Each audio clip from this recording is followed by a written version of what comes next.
मंगलम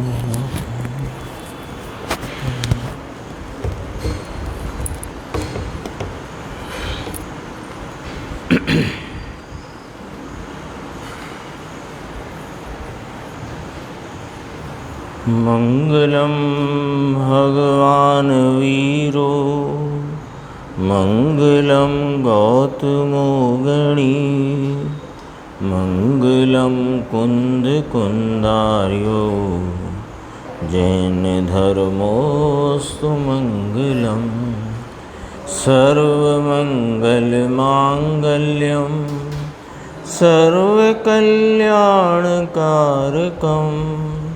प्रधानं सर्वधर्माणां जैनं जयतु शासनम्। मैं नमो तीर्थनायक को, नमो ओंकार वाणी को, नमो उन कुंद प्रभु को जिन्होंने ओंकार धारण की। अहो उपकार जिनवर का, कुंद का दिव्य वाणी का, जिन कुंद ध्वनि दाता उन कहान स्वामी का। रमियूण जिणम वीरम अनंत वर्णान दंसन सहावं भोक्ष्यामिनियम सारम केवली शुद्ध केवली भणिदम।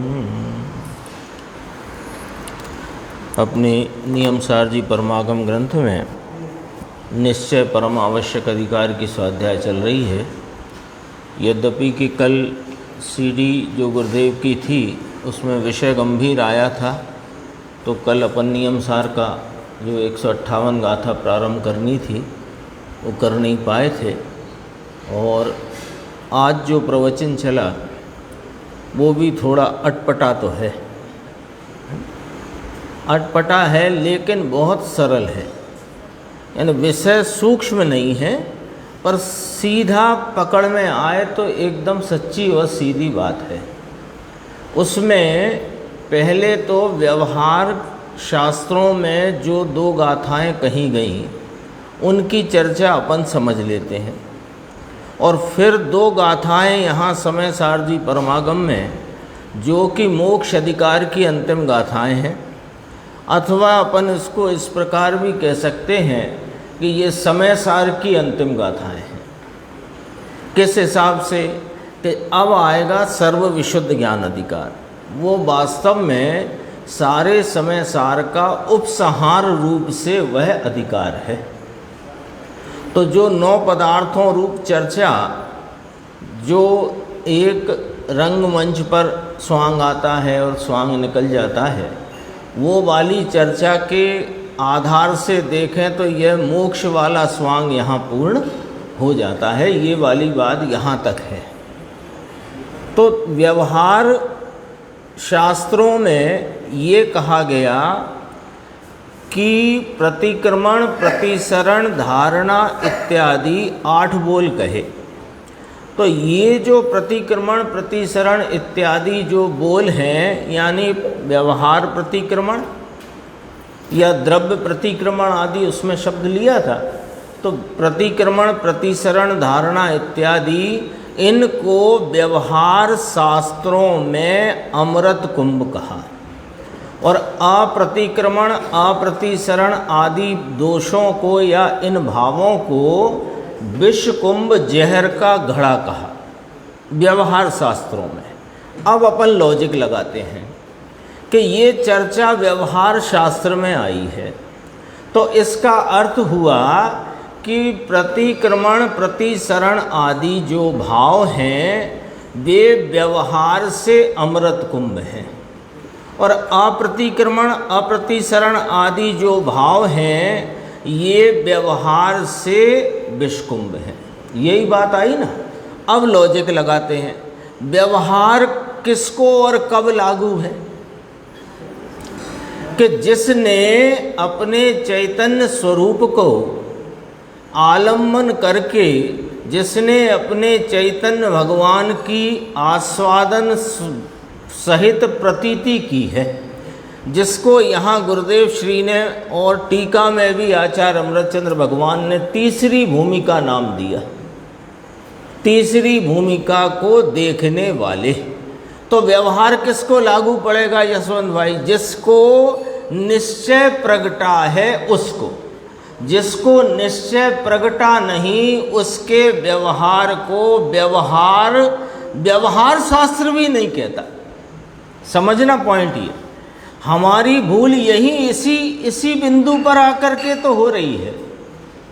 व्यवहार शास्त्र में जिन भावों को व्यवहार से अमृत कुंभ और जिन भावों को विष कुंभ कहा, वे भाव व्यवहार से कहे गए हैं। सो ये व्यवहार लागू किसको? कि जिसकी परिणति में यह चैतन्य भगवान आस्वादन सहित प्रतीति रूप होकर के जिसकी परिणति में निश्चय प्रगटा है। तो मतलब ये हुआ कि ज्ञानी जीव, धर्मात्मा जीव, मोक्ष मार्ग में जिसकी प्रवृत्ति चल रही है, जो तीसरी भूमिका को देखने वाला है, उसको ये व्यवहार प्रतिक्रमण आदि भाव अशुभ संबंधी दोषों को दूर करने में समर्थ कहे गए हैं। ठीक है, तो क्या मतलब निकला? मतलब ये निकला कि ये व्यवहार प्रतिक्रमण आदि दोषों को घटाने में समर्थ हैं, मिटाने में नहीं। ये समझना जरा बात है। ये आया था, शब्द आया था गुरुदेव का, अपन पूरा पढ़ेंगे तो समय अधिक लग जाएगा। दोषों को घटाने में कौन?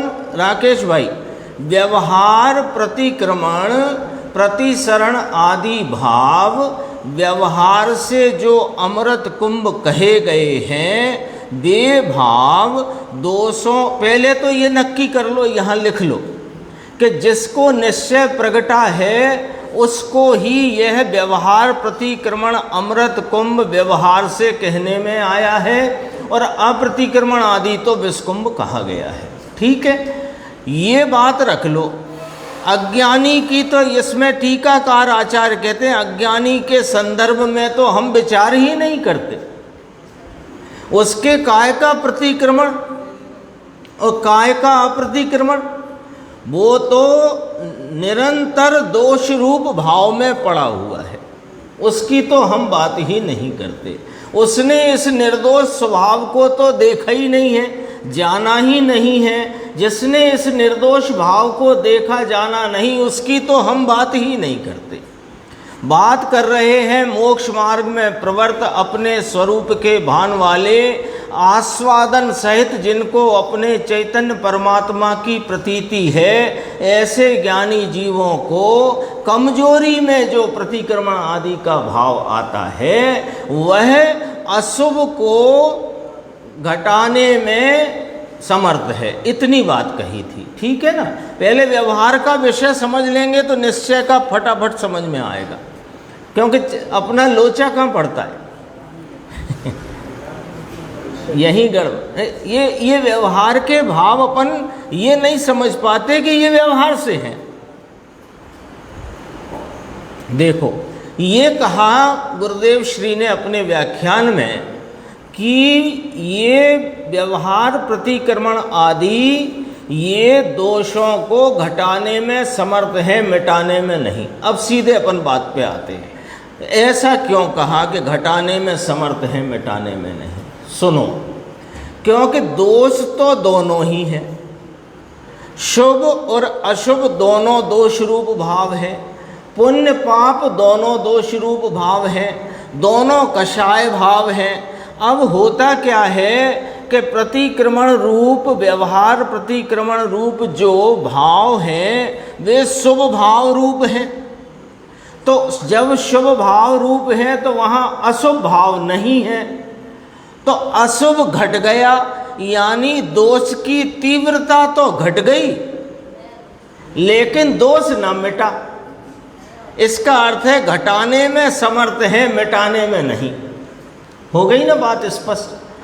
अब इस ग्रंथ में समय सारजी परमागम में ये कहा कि प्रतिक्रमण आदि विस्कुंभ है और अप्रतिक्रमण आदि जो हैं वे अमृत कुंभ है। अटपटाहट यहाँ पर है। जहाँ तक व्यवहार से प्रतिक्रमण को अमृत कुंभ कहा और अप्रतिक्रमण को विषकुंभ कहा, ये बात तो हमको पल्ले पड़ गई और उसमें ये बात भी अपन ने स्थापित कर ली अपनी बुद्धि में कि जो व्यवहार कहा गया है अथवा व्यवहार से जिसे अमृत कुंभ कहा गया है वो वास्तव में जिसकी परिणति में निश्चय प्रगटा है उसके लिए कहा गया है। जिसको अनादि अज्ञान है, जो अपने आत्मा को जानते नहीं, जिन्होंने तीसरी भूमिका यानी शुद्ध भाव को देखा ही नहीं, उनकी तो बात यहाँ करते नहीं। इतना हो गया, स्पष्ट हो गया ना। अब क्या कहते हैं कि ये जो प्रतिक्रमण आदि भाव को समय सारजी में निश्चय की प्रधानता से विषकुंभ कहा और अप्रतिक्रमण आदि भावों को अमृत कुंभ कहा। तो हमें एक बात ऐसी यहाँ मस्तिष्क में उत्पन्न होती है कि ऐसा प्रतिक्रमण आदि जो व्यवहार के भाव हैं उन्हें आप यहाँ विषकुंभ कह देते तो वहाँ तक भी ठीक था। आपने अप्रतिक्रमण को अमृत कुंभ कहा, ये वाली बात तो समझा दो। पॉइंट आया पकड़ में, क्या कहना चाहते हैं। व्यवहार की चर्चा अपन ने कर ली और वो उसमें ये बात अपना फैसला निकल करके आ गया कि ये व्यवहार प्रतिक्रमण आदि दोष घटाने में समर्थ है, मिटाने में नहीं। ये फैसला आ गया। अब कहते हैं कि निश्चय की प्रधानता में आपने जो दो सूत्र गाथाएं यहाँ प्रस्तुत करी भगवान, उसमें आपने ये फरमाया कि प्रतिक्रमण आदि विषकुंभ है, तो हमने सोच लिया कि व्यवहार प्रतिक्रमण को यहाँ विषकुंभ कहा क्योंकि वह दोष मिटाने में समर्थ नहीं है। लेकिन अप्रतिक्रमण को आप अमृत कुंभ कह रहे हो, ये वाली बात समझ में नहीं आती है। वो बात ख्याल में आई कि नहीं आई जो अपन ने यहाँ उठाई है। निर्देश भाई व्यवहार प्रतिक्रमण को आपने विषकुंभ निश्चय से कह दिया, ये यहाँ तक तो बात समझ में आ रही। पर अप्रतिक्रमण जो तो व्यवहार से भी विषकुंभ है, उसे आप निश्चय से अमृत कुंभ कैसे कहते? ये वाली बात। अरे भैया, यहाँ जो 307 नंबर का सूत्र है और जिसमें अप्रतिक्रमण आदि भावों को अमृत कुंभ कहा है, तो यहाँ अप्रतिक्रमण का तात्पर्य है शुद्ध भाव, जिसमें शुभ अशुभ दोनों ही भाव नहीं है, जिसमें कषाय का कोई दोष का भाव ही नहीं है। तो जिसमें कषाय रूपी दोष ही नहीं है वह भाव अमृत नहीं कहलाएगा तो क्या कहलाएगा? ये विषय अपना था। देखो थोड़ा सा यहाँ पर अपन पढ़ते हैं। विषय तो जो आज चला उसका अपन ने संक्षेप में यहाँ पर चर्चा की है और जिसके अपन ने जितना जितना समझने की कोशिश करी उतना अपने ख्याल में आई होगी बात। 234 नंबर पेज। मुमुक्षु ने पूछा है, थोड़ा अटपटा तो लगता है, अटपटी तो है बात। ये अटपटी नहीं है, बहुत अटपटी है। और अटपटाहट यही है कि व्यवहार से प्रतिक्रमण आदि को अमृत कुंभ कहा, निश्चय से विषकुंभ कहा, यहाँ तक पकड़ में आ गई बात। पर अप्रतिक्रमण को अमृत कुंभ कहा, वह शुद्ध भाव की बात लेकर के कहा है। अब देखो गाथा सूत्र यदि अपन ने पढ़ा है, नहीं पढ़ा हो तो निकाल लो, 229 पेज। अन्वयार्थ पढ़ेंगे सिर्फ, वो बात अपने ख्याल में आनी चाहिए। है ना, 229 ही है ना, 229 गाथार्थ, दोनों गाथार्थ पढ़ते हैं, फिर वो प्रश्न पढ़ेंगे। प्रतिक्रमण, इसमें बोल भी आ जाएंगे जितने आए हैं। प्रतिक्रमण, प्रतिसरण, परिहार, धारणा, निवृत्ति, निंदा, गर्हा और शुद्धि, ये 8 प्रकार का विषकुंभ है, कारण कि इसमें कर्तापने की बुद्धि संभवित है। नीचे इसमें फुटनोट दिया है कि नहीं दिया? नहीं दिया, पहले दे दिया था। इसकी चर्चा पीछे 187 कलश में आ गया है, इसका पढ़ लेते हैं। थोड़ा क्या है, नहीं पढ़ पाई हो ना चीज़ अपन ने, तो पढ़ लेना चाहिए। लो पेज नंबर निकाल सकते हैं अपन, 223। प्रतिक्रमण किसे कहा? कई बार ऐसा भी हो सकता है ना, कोई कोई ये शब्द ही पहली बार सुना हो, इसलिए अपन समझ लेते हैं। प्रतिक्रमण माने किए हुए दोषों का निराकरण, वह प्रतिसरण यानी सम्यक्त्व आदि गुणों में प्रेरणा, परिहार माने मिथ्यात्व आदि दोषों का निवारण। अब देखो इसमें परिहार शब्द का क्या अर्थ आया? मिथ्यात्व आदि दोषों का निवारण। तो मिथ्यात्व सहित तो ना कोई प्रतिक्रमण कहला ही नहीं सकता, आ गया ना। फिर आया धारणा, पंच नमस्कार आदि मंत्र, प्रतिमा आदि बाह्य द्रव्यों के आलम्बन द्वारा चित्त को स्थिर करना। कहाँ स्थिर करना? वहीं उन्हीं विषयों में ना, उन्हीं विषयों में तो होगा। आलम्बन लेंगे प्रतिमा जी का, और चित्त यहाँ स्थिर होता नहीं, होगा ही नहीं, विषय तो वो है, वहाँ स्थिर करना, व्यवहार की बात है ना। निवृत्ति, बाह्य विषय कषाय आदि इच्छा में वर्तते चित्त को पीछे हटाना, वह निंदा, आत्म साक्षी से दोषों को प्रकट करना, ये निंदा। गर्हा, गुरु की साक्षी से दोषों को प्रकट करना। कोई दोष हुआ है तो अपने मन में ही उस दोष के बारे में विचार करना, ये निंदा है। और वह दोष अपने स्वयं के विचार करने के उपरांत भी ऐसा लगता है कि अभी गुरु के पास जाना चाहिए, तो गुरु के साक्षी में दोषों को प्रकट करना, वह गर्हा।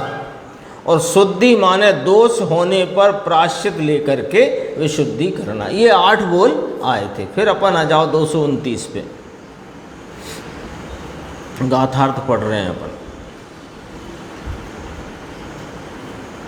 एक तो पढ़ लिया अपन ने, प्रतिक्रमण, प्रतिसरण, परिहार, धारणा, निवृत्ति, निंदा, गर्हा, शुद्धि, ये 8 प्रकार का विषकुंभ है, कारण कि इसमें कर्तापने की बुद्धि संभवित है। ठीक है। अब क्या? अप्रतिक्रमण, अप्रतिसरण, अपरिहार, अधारणा, अनिवृत्ति, अनिंदा, अगर्हा और अशुद्धि, ये अमृत कुंभ है। अशुद्धि अमृत कुंभ, कि ये व्यवहार शुद्धि से रहित महाशुद्ध स्वरूप के आलंबन में वर्तती अशुद्धि नाम है इसका। ले बोलो साहब, अटपटी है कि नहीं बात? अब गाथार्थ पढ़ो ना। अप्रतिक्रमण, अप्रतिसरण, अपरिहार, अधारणा, अनिवृत्ति, अनिंदा, अगर्हा और अशुद्धि, ये अमृत कुंभ है, कारण कि इसमें कर्तापने का निषेध है। इसमें अकर्ता स्वभाव का आलम्बन है, इसमें ज्ञाता स्वभाव की दृष्टि है, इसमें ज्ञाता स्वभाव की एकाग्रता है, इसमें ज्ञाता स्वभाव ही वहाँ पर उपयोग में विराजमान है, शुद्ध भाव है, तीसरी भूमिका है, इसलिए इसे अमृत कुंभ कहा। समझना तो पड़ेगा। ये प्रश्न उठ सकता है ना, नहीं उठा हो तो उठाओ और उठाकर समझो।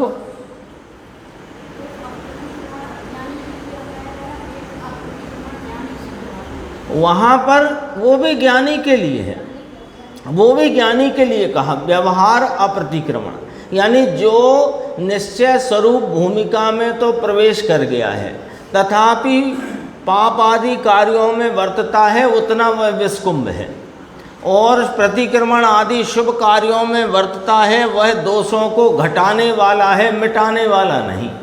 ठीक है। और यहाँ जो कहा प्रतिक्रमण आदि विषकुंभ है, क्योंकि इसमें कर्ता बुद्धि का संभवपना है। तो जो भाव में इस प्रकार बुद्धि बरते कि ये करना चाहिए, मैं ज्ञानी हूँ, मैं मोक्ष मार्गी हूँ, मैं श्रावक हूँ, मुझे यह प्रतिक्रमण प्रतिसरण प्रतिदिन इस प्रकार करना चाहिए, निंदा करना चाहिए, गर्हा करना चाहिए, परिहार में करना चाहिए। तो जो चाहिए करा तुमने, तो ये कर्तापना आ गया। तो कर्तापना आ जाने से इसे विषकुंभ कहा। और अप्रतिक्रमण और अप्रतिसरण आदि ये जो आ करके 8 बोल हैं, ये अमृत कुंभ है, कारण कि इसमें कर्तापने का निषेध है। कुछ करना ही नहीं,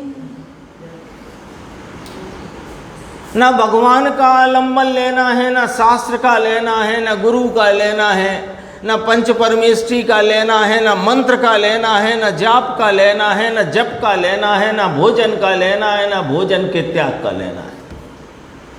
जब कुछ करना ही नहीं तो फिर क्या करते हैं कि अंदर में गुप्त होकर के एकाग्र हो गए हैं। तो यहाँ पर अमृत बह रहा है,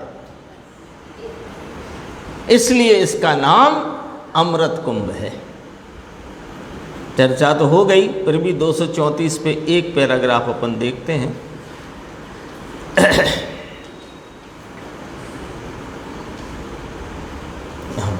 जल्दी से देख लेते हैं। देखो थोड़ा अटपटा तो लगता है, ये प्रश्न आया ना तो गुरुदेव ने पूछा अटपटा लगता है भैया? कहा ना ये, अब देखना, पुस्तक नहीं लिया आपने, मैं इधर आ जाओ 2 मिनट के लिए, अच्छा रहेगा इसमें। देखो हाँ, ये अज्ञानी के अप्रतिक्रमण की बात तो हम विचार करते नहीं। मिथ्या दृष्टि जो पुण्य को धर्म मानते हैं, राग को धर्म मानते हैं, ऐसे मिथ्या दृष्टि की तो हम बात नहीं करते। इसको शुभ भाव होए, इसको शुभ भाव होए, लेकिन इसकी तो हम बात नहीं करते। मिथ्या दृष्टि जो राग को धर्म मानता है, जो पुण्य को धर्म मानता है, वो दिन भर घंटी बजाए, पूजा करे, विधान रचे, मंत्र पढ़े, जप तप करे, हम तो उसकी बात ही नहीं करते। क्यों? कि वो तो मिथ्यात्व का सेवन कर रहा है, यहाँ मोक्ष मार्ग में उसकी बात क्या करेंगे? काय का सेवन कर रहा है? मिथ्यात्व का सेवन कर रहा है, उसकी हम क्या बात करें? यहाँ तो मोक्ष मार्ग की बात चलती है भैया। यहाँ उसकी वो तो यहाँ उसका कोई प्रसंग ही नहीं है, ऐसा यहाँ कह देते हैं। देखो बाकी रहा ये समकिति, और आत्मज्ञान में भूमिका आत्मज्ञान की हुई है तो भी स्थिर नहीं हो सकता। तो इसको प्रतिक्रमण का व्यवहार पंच परमेष्ठी का स्मरण आता है। वह व्यवहार दोष घटाने में समर्थ है, दोष घटाने में हो, दोष का अभाव करने में नहीं। आ गई बात? क्रम से पहला अशुभ घटता है, इसलिए हमने कहा। लेकिन यदि जो तीसरी भूमि नहीं, तो वो तेरा अशुभ भी घटा नहीं। ये बात तो भैया गांठ बांध लो। क्या बात गांठ बांध लो? कि जब तक परिणति में शुद्धता, शुद्ध भाव की प्राप्ति नहीं हुई है, तीसरी भूमिका यानी कि अपने स्वरूप का आस्वादन रूप होकर प्रतीति नहीं हुई है, तब तक तुम कितने ही शुभ भाव में वृत्ति करो, कितना अशुभ घटा। देखो साहब, इतनी तो बात आपको रखना पड़ेगी कि जितने समय शुभ भाव में हम प्रवृत्त होते हैं, उतने समय अशुभ नहीं होता ना। तो इतना अशुभ तो घटा के नहीं घटा। क्यों भाई निर्देश बाबू? घटा के नहीं घटा। कैसे घटा? वो मिथ्यात्व का गोबर तो सिर पे रखा है, कैसे घटा? थोड़ी सुगंध तो आने लगी, तो कहाँ से आए सुगंध?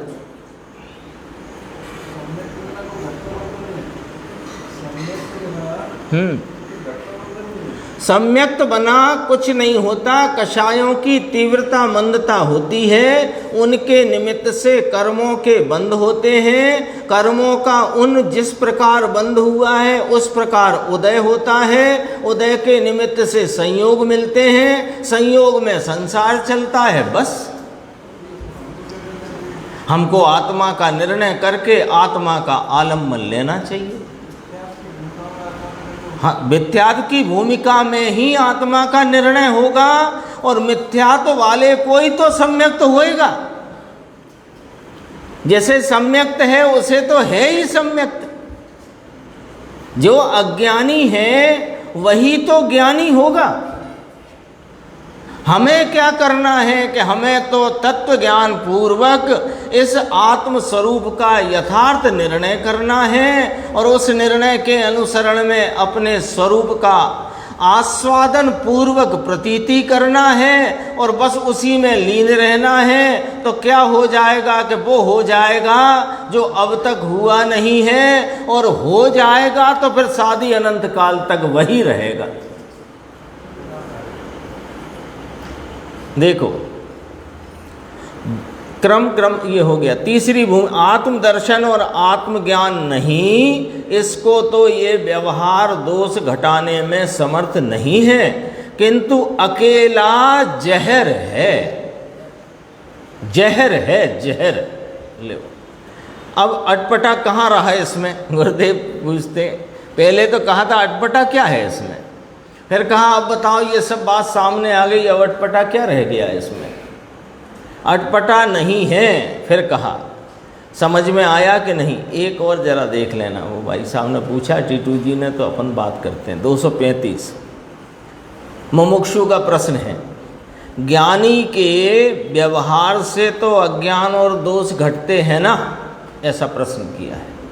व्यवहार से मतलब पहले समझ लेना प्रश्न, जो ज्ञानी की परिणति में, अज्ञानी के तो कोई व्यवहार है नहीं, ज्ञानी की परिणति में जितना जो व्यवहार रूप वृत्ति है विकल्पों की, उससे अज्ञान और दोष तो घटता है ना, ये पूछा गया है।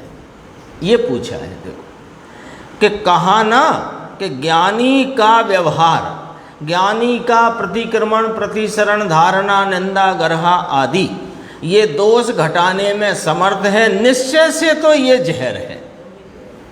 उसको भी, ज्ञानी को भी जो व्यवहार से अमृत कुंभ कहा वो वास्तव में तो जहर है, उसको भी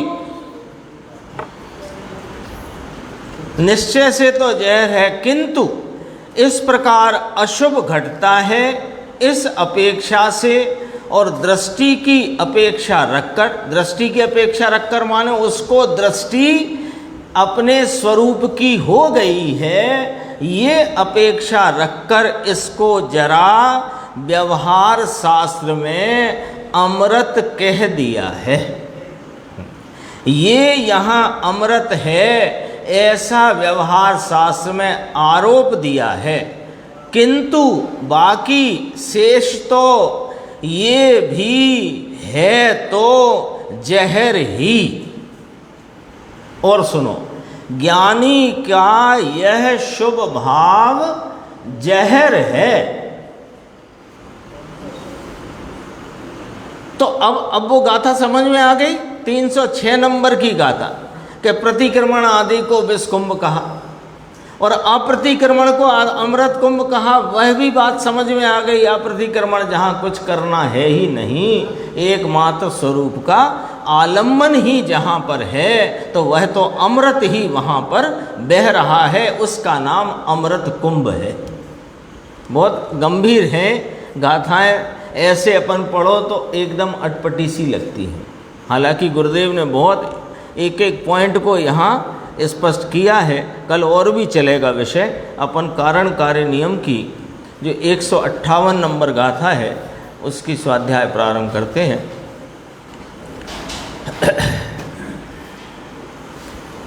पेज नंबर 274, कारण कारणियम भाग 6 है।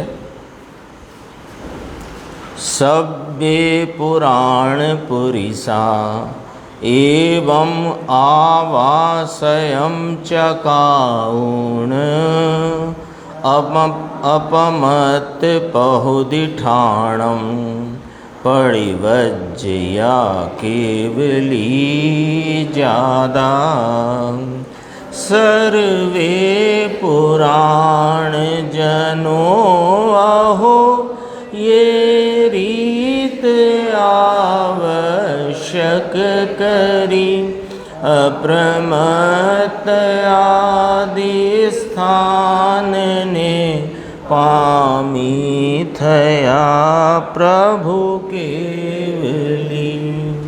अंतिम गाथा है, उपसंहार रूप कथन है। देखो लिखा ना टीका की प्रथम पंक्ति, यह परम आवश्यक अधिकार के उपसंहार का कथन है। यहाँ पर अब यह परम आवश्यक अधिकार में जो सूत्र कहते हुए उसका वर्णन करते हुए आए थे, अब यहाँ उसको पूर्ण करते हैं। देखो अन्वयार्थ, सर्वे पुराण पुरुषो, सर्वे माने सब ही, पुराण पुरुष नाम तीर्थंकर और जो अरिहंत सिद्ध हो गए हैं, उन सब ने इस प्रकार आवश्यक करके, अब ये यहाँ तो कह दिया, ये रीते आवश्यक करके। कौन से आवश्यक? एक ही आवश्यक, निश्चय परम आवश्यक, एक अपने आत्म स्वरूप की एकाग्रता रूपी आवश्यक, और कोई आवश्यक नहीं। कितने आवश्यक श्रावक के संजय भाई? मुनि के कितने? सब उधर गए बंद के खाते में। बात मोक्ष मार्ग के आवश्यक थी। मोक्ष मार्गी को आवश्यक होते हैं व्यवहार से, उनकी नहीं कही, क्योंकि उससे मोक्ष मार्गी को वे होते हैं, पर वे आवश्यक मोक्ष मार्ग नहीं होते हैं। पॉइंट आया पकड़ में? मोक्ष मार्गी को, जो श्रावक की भूमिका वाले मोक्ष मार्गी हैं, उनको भी 6 आवश्यक व्यवहार से होते हैं, और मुनिराज को भी व्यवहार से 6 आवश्यक कहे हैं, होते हैं। वे 6 आवश्यक श्रावक के और अथवा और दोनों जोड़ लो, मुनिराज के 6 आवश्यक वे मोक्ष मार्गियों के हैं, पर वे मोक्ष मार्ग नहीं हैं। तो मोक्ष मार्ग रूपी आवश्यक के द्वारा मोक्ष की प्राप्ति होएगी, कि जो मोक्ष मार्ग नहीं है उसके द्वारा प्राप्ति होएगी। जो मार्ग उस मंजिल की तरफ जाता है, उस मार्ग से आप पहुंचोगे, कि जो मार्ग मंजिल को नहीं जाता उससे पहुंचोगे, अथवा मार्ग रूप ही नहीं जो उससे पहुंचोगे। तो इसी में कहा, देखो सर्व पुराण पुरुष इस प्रकार आवश्यक करके लो। इस प्रकार जिन्होंने आवश्यक किया है उनका प्रथमान योग बन गया।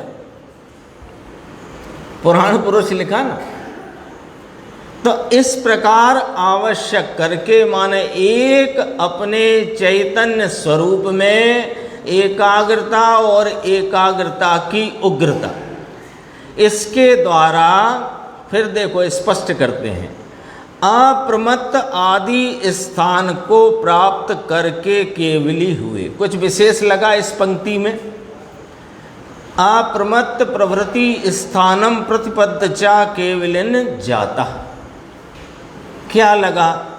गुण स्थान की जो परिपाटी मोक्ष मार्ग रूप से कही गई है, उसको अप्रमत्त गुण स्थान से गिना गया है, सदुपयोग से। प्रमत्त गुण स्थान है ना मुनिराज को, उसको मोक्ष मार्ग में नहीं गिना गया, उसको केवल ज्ञान के कारण में नहीं गिना गया। उसको सिद्धत्व की प्राप्ति के कारण भाव में नहीं गिना जाता। वो तो कमजोरी है, वो तो पुरुषार्थ की हीनता है। छठवां गुण स्थान काय का होता है संजय भाई? अटपटी लगेंगी बातें, पर दिल थाम के सुनना। किसे कहते हैं छठवां गुण स्थान? 5 महाव्रत 28 मूल गुण के विकल्प रूप वृत्ति जहाँ है, उस विकल्पात्मक भाव रूप भूमिका को छठवां गुण स्थान कहते हैं। ठीक है, ये सब ही मोक्ष मार्ग नहीं है। इससे केवल ज्ञान की प्राप्ति नहीं होती है। तो ये क्यों होते हैं मुनिराज? कि जब वे पुरुषार्थ में कमजोर हो जाते हैं तो होते हैं, जब पुरुषार्थ हीना होता है तो होते हैं, जब पुरुषार्थ से अपने स्वरूप में स्थिर नहीं रह पाते हैं तो होते हैं। तो बताओ, पुरुषार्थ की हीनता के भाव हैं कि पुरुषार्थ के भाव हैं? बता दो।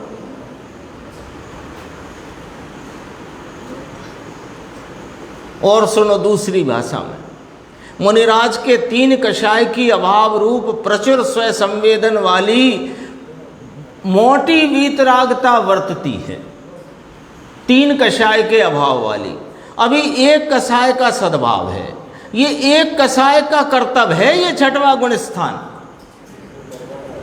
जो शेष 1 कषाय का भाव रह गया है ना, उसका कर्तव्य है ये। छैडालाकार पंडित दौलत राम जी ने एक शब्द करतूत लिया है, वो यहाँ प्रयोग कर सकते हैं। ये 1 कषाय के सद्भाव की करतूत है।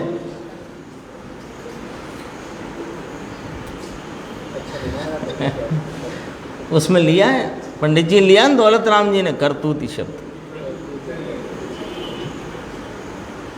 इसलिए कह दिया हमने, तो ऐसे तो नहीं कहा भैया। देखो ये कहाँ से ली? देखो, अपमत पहुदिठाणम पड़िवज्ज या केवली ज्यादा, सूत्र में, प्राकृत का सूत्र है ना, संस्कृत। अप्रमत्त प्रभृति स्थानम प्रतिपद्ध चा केवलिनो जाता। जाता माने केवल ज्ञान उत्पन्न होता है, जाता माने उत्पन्न होता है, प्राप्त होता है। देखो, अप्रमत्त आदि स्थान को प्राप्त करके केवली हुए हैं। टीका की प्रथम पंक्ति अपन पढ़ चुके हैं, आगे देखो। स्वयं आत्म आश्रित निश्चय धर्म ध्यान और निश्चय शुक्ल ध्यान स्वरूप ऐसा जो बाह्य आवश्यक आदि क्रिया से प्रतिपक्ष शुद्ध निश्चय परम आवश्यक साक्षात अपुनर्भव रूपी यानी मुक्ति रूपी स्त्री के अनंग नाम अशरीरी सुख का कारण उसको करके, यहाँ तक है पूरा वाक्य। देखो कितना स्पष्ट कथन है पद्म प्रमलधारी मुनिराज का, 900 वर्ष पुरानी टीका है। कितना स्पष्ट कथन है, देखो। स्वयं आत्म आश्रित निश्चय धर्म ध्यान और निश्चय शुक्ल ध्यान स्वरूप। तो एक तो ये स्पष्ट है ही, पहले भी करते आए हैं, यहाँ भी कर दिया कि धर्म ध्यान और शुक्ल ध्यान जो है वो वास्तव में स्वयं आत्म आश्रित होता है। ये स्पष्ट हो गया। और कैसा होता है वह निश्चय धर्म ध्यान, निश्चय शुक्ल ध्यान।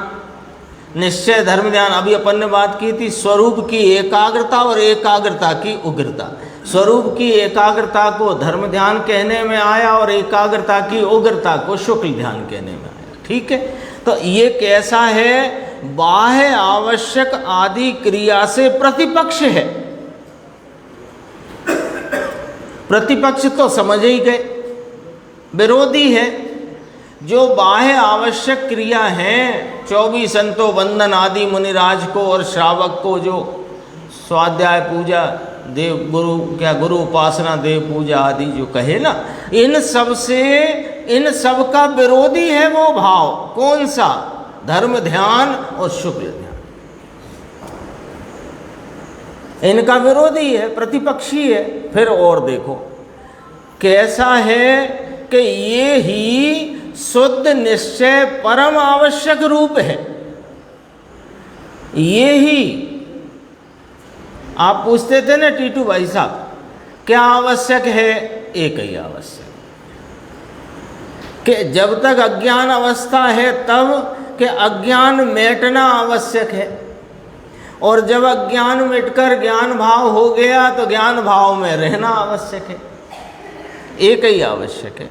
देखो फिर क्या कहा, ये जो परम आवश्यक भाव यानी स्वरूप की एकाग्रता और एकाग्रता की उग्रता जो 6 बाह्य आवश्यकों से विरोधी है, प्रतिपक्षी है, वह काय का कारण रूप है। तो पहले कहा मुक्ति रूपी स्त्री के अनंग नाम अशरीरी सुख का कारण है। यही स्वरूप की एकाग्रता, एकाग्रता की उग्रता। उसको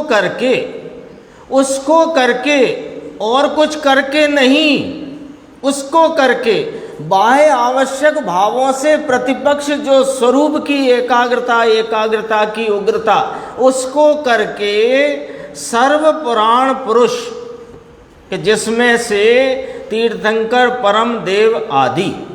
अब यहाँ रुक गए। कौन आ गए तीर्थंकर में? आदिनाथ से लेकर के महावीर तक इस 24 के और भी अनंत 24 हो गई हैं। और अभी के संदर्भ से इस काल के खंड में अपन देखें तो राम, हनुमान, सुग्रीव, सुनील, नल, नील आदि करोड़ों मुनिराज हुए। वे सब यही करके हुए, यही करके हुए, और कुछ करके नहीं हुए। तो बाहुबली ने तो बहुत कठिन तपस्या की। वे जब तक कठिन तपस्या में थे ना, जैसे हम कठिन कह रहे हैं, वे तब तक कहाँ हुए थे सिद्ध भाव को प्राप्त। जैसे हम कठिन तपस्या कह रहे हैं ना, वो बार बार 6वें गुण स्थान में आ जाते थे। इसलिए तो नहीं हुआ था।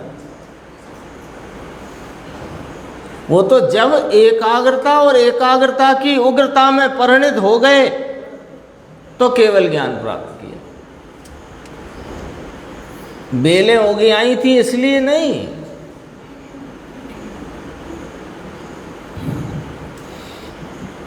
फिर देखो, फिर आगे बात है। स्वयं बुद्ध हुए और कितने ही बोधित बुद्ध हुए। यहाँ ऐसा लिया, स्वयं बुद्ध हुए माने बिना किसी की देशना, बिना किसी के उपदेश के, जिन्होंने अपने आत्म स्वभाव की प्राप्ति करके उसमें एकाग्रता और एकाग्रता की उग्रता करी। कुछ बोधित बुद्ध हुए यानी जिन्होंने उपदेश प्राप्त करके अनादि अज्ञान को मिटाया। अब कोई कहेगा कि स्वयं से तो कैसे मिटा होगा? तो पूर्व का कोई संस्कार रहे और स्मरण में आ जाए और वहाँ कोई ज्ञानी का संयोग भी नहीं, कोई उधर निमित्त भी नहीं, समझने के लिए कहते हैं, तो वो नहीं है तो भी वह स्वयं ही वह अपने स्वरूप की बात स्मृति में आकर के वह परिणत होकर और उसमें अपनी स्थिरता बढ़ा करके पूर्णता की प्राप्ति करते हैं स्वयं। हाँ, तीर्थंकर भी होते हैं और नरक आदि में भी कई बार हो जाते हैं ना। अभी तो यहाँ अपने को मनुष्य की बात लेना है क्योंकि यहाँ पूर्णता की बात ली है। अपन तो सिर्फ स्वयं बुद्ध की बात समझना है, इतनी सी। स्वयं बुद्ध तो नरक में भी हो जाते हैं, वहाँ कोई देशना भी नहीं होती तो भी हो जाते हैं। पूर्व भव में जो देशना मिली थी उसका स्मरण आ जाता है तो वहाँ हो जाते हैं। इस संबंध में चर्चा हो चुकी कई बार। अब देखो, स्वयं बुद्ध हुए और कितने ही बोधित बुद्ध हुए। अब देखो, वे माने सर्व पुराण पुरुष यानी तीर्थंकर आदि और भी पुराण पुरुष जो कहलाते हैं, जिन्होंने मोक्ष भाव को प्राप्त किया। अप्रमत्त से लेकर के लो प्रमत्त न लिया यहाँ पर। और एक बात और पक्की कर लो कि प्रमत्त गुण स्थान बिना अप्रमत्त गुण स्थान के प्रकट नहीं होता। कोई कहे कि पहले छठवां प्रकटेगा फिर सातवां आएगा, तो ऐसी व्यवस्था नहीं है। पहले सातवां आता है, फिर वहाँ पर वो कषाय के एक कषाय रह गई है ना, 3 कषाय की अभाव रूप दशा है, तब तो सातवें का योग का शुद्ध उपयोग हुआ। फिर एक कषाय बाकी है, तो उसके उदय हो जाने से छठवां गुण स्थान आता है। फिर वे छठवें में रुकते नहीं हैं, शीघ्र ही अपने स्वरूप में फिर समा जाते हैं। तो अप्रमत्त से लेकर के सहयोगी भट्टारक तक के गुण स्थानों की पंक्ति में आरूढ़ होते हुए, सहयोगी भट्टारक, भट्टारक शब्द लिया है यहाँ पर, सहयोगी केवली है ये, है ना। भट्टारक शब्द क्यों लिया कि वे पूजनीय हैं, इसलिए भट्टारक पूजनीय से कहते हैं। भट्टारक माने जो पूजनीय है, इसलिए। तो अप्रमत्त से लेकर सहयोगी भट्टारक तक के गुण स्थानों की पंक्ति में आरूढ़ होते हुए, उसमें चढ़ते हुए, ऐसा कहा, उसमें बढ़ते हुए, परम आवश्यक रूप, अब अंडरलाइन करने वाली बात है, परम आवश्यक रूप आत्म आराधना के प्रसाद से केवली सकल प्रत्यक्ष ज्ञानधारी हुए। काय से हुए कि परम आवश्यक रूप आत्म आराधना के प्रसाद से, और किसी भाव से नहीं। इतनी यहाँ स्पष्टता करी है टीकाकार मुनिराज ने। गुरुदेव का अपन व्याख्यान की चर्चा आगे की स्वाध्याय में लेंगे।